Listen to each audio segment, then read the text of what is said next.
పనిచేయని water fountains, ఎండిపోయిన పూల మొక్కలు, మోడువారిన పచ్చని గడ్డి, వెలగని రంగురంగుల ఎల్ఈడి దీపాలు, కళావిహీనంగా మారిన ప్రధాన కూడళ్లు, పట్టుతప్పిన నిర్వహణ. ఆదిలాబాద్ పట్టణంలోని అధ్వానంగా మారిన కూడలపై HMTV special story.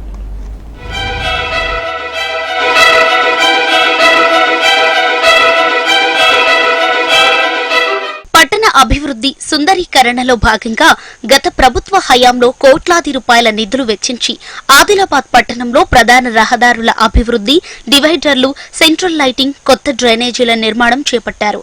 Komaram Bheem చౌరస్తా, ఎన్టీఆర్ కూడలి, వినాయక్ చౌక్, అంబేద్కర్, శివాజీ చౌక్ లాంటి కూడళ్లతో పాటు వివేకానంద కూడళ్లను అభివృద్ధి చేశారు. ఈ పనుల్లో భాగంగా కూడళ్లలోని అంబేద్కర్ విగ్రహంతో పాటు మరో నేత విగ్రహాన్ని తొలగించి కొత్త విగ్రహాలు పెట్టడంతో పాటు కొన్ని కూడళ్లలో ఉన్న విగ్రహాలను పక్కన ఏర్పాటు చేయటం లాంటి కార్యక్రమాలు చేపట్టారు.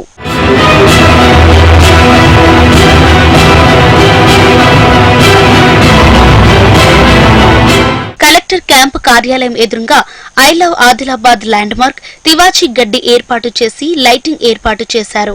కూడళ్ల సుందరీకరణలో భాగంగా ఎన్టీఆర్ చౌక్, కొమరం భీం చౌక్, అంబేద్కర్ చౌక్ తో పాటు మరో కూడలిలో వాటర్ ఫౌంట్లను ఏర్పాటు చేశారు. రకరకాల పూల మొక్కల పెంపకంతో పాటు తివాచి గడ్డి, రాత్రి వేళల్లో కూడళ్లు మరింత అందంగా కనిపించేందుకు ఎల్ఈడీ లైటింగ్ ఏర్పాటు చేశారు. ఈ కూడళ్ల మీదుగా వెళ్లేవారు ఆహ్లాదం పొందటంతో పాటు కొన్ని ఫౌంటైన్ల వద్ద రాత్రి వేళల్లో యువత సెల్ఫీలు దిగేవారు. దీంతో ఆదిలాబాద్ పట్టణంలోని ప్రధాన రహదారులు సుందరంగా, డివైడర్లు, సెంట్రల్ లైటింగ్ ఇలా అన్ని పనులు పూర్తి చేసి ఏడాదికి పైగా గడిచింది. అందంగా తయారు చేసిన కూడళ్ల ప్రారంభోత్సవం గత ఏడాది క్రితం మాజీ మంత్రి జోగు రామన్న, మున్సిపల్ చైర్మన్ జోగు ప్రేమేందర్ ఆధ్వర్యంలో అట్టహాసంగా నిర్వహించారు. అయితే మొదట్లో కూడళ్లు, సెంట్రల్ లైటింగ్ నిర్వహణ సక్రమంగా ఉండేది. ప్రస్తుతం వీటి నిర్వహణ పట్టు తప్పింది. కానీ దాదాపు 7-8 నెలలు అవుతుంది. ఈ 7-8 నెలల కాలంలో దాని మెయింటెనెన్స్ లేదు, దానిపైన పట్టించుకోవడం లేదు. కనీసం మున్సిపాలిటీ అధికారులు కానీ ఎవరు కూడా దాని వైపు చూసిన పాపాన కూడా పోవట్లేదు. ఇప్పుడు గడ్డి ఎండిపోయింది, చెట్లు ఎండిపోయినాయి. కొన్ని వేల రూపాయలు, లక్షల రూపాయల విలువైనటువంటి ఒక్కొక్క మొక్కలు ఉన్నాయి అక్కడ.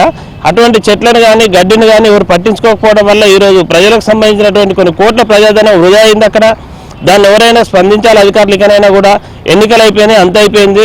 ఇప్పటికైనా అధికారులు స్పందించి ఆ మొక్కలను సంరక్షించాలా, మళ్ళీ దాన్ని పూర్తిగా దాన్ని మెయింటైన్ చేసి గడ్డిని మొక్కలను చేసి పచ్చదనం వచ్చేట్టు కూడా చేయాలని చెప్పేసి అధికారులను మేము కోరుతా ఉన్నాం. కూడళ్ల నిర్వహణ గత నవంబర్ మాసం వరకు సక్రమంగా ఉండేది. ప్రస్తుతం ఫౌంటైన్లు పనిచేయటం లేదు, ఎల్ఈడీ వెలగటం లేదు, పూల మొక్కలు ఎండిపోయాయి, తివాచి గడ్డి కూడా పూర్తిగా ఎండిపోయి కళావిహీనంగా మారాయి. ప్రస్తుతం అసెంబ్లీ ఎన్నికల తర్వాతే ఈ కూడళ్లు, సెంట్రల్ లైటింగ్ నిర్వహణ పట్టు తప్పాయి.